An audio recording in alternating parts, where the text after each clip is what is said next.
there are two reasons that I never answer this question. One is,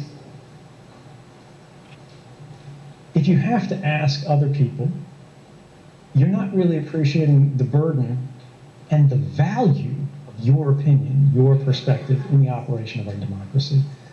Don't look to others to tell you who to vote for. Look to you. Read about these things, listen to the conversation, make a determination for yourself.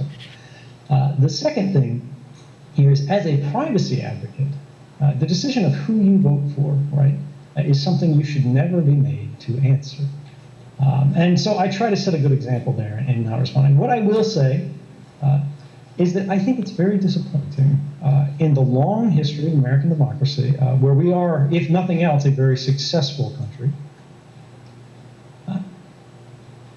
that we are going through an entire election cycle where all we hear about are the personalities of these candidates, the insults that they throw each other.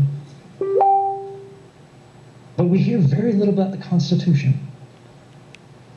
And this reminds me of a mistake that I made during the last sort of change of power in the United States, from the Bush administration to the Obama administration.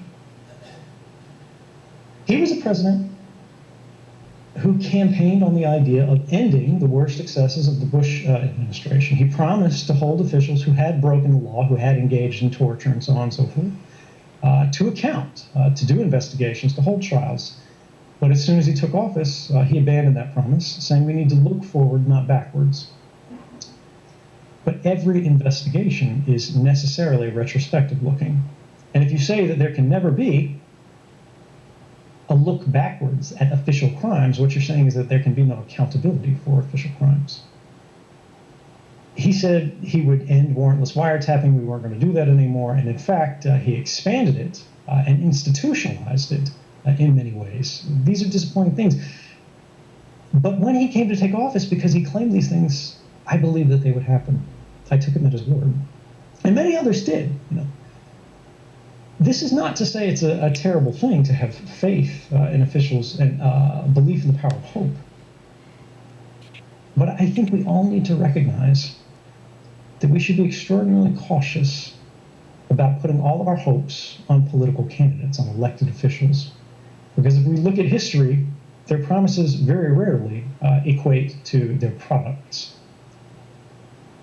And while you may appreciate one candidate above the other, the ultimate answer to democracy here is that we cannot rely on others to do the things that we must do for ourselves. And ultimately, if you want to build a better country, you're going to have to do it yourself.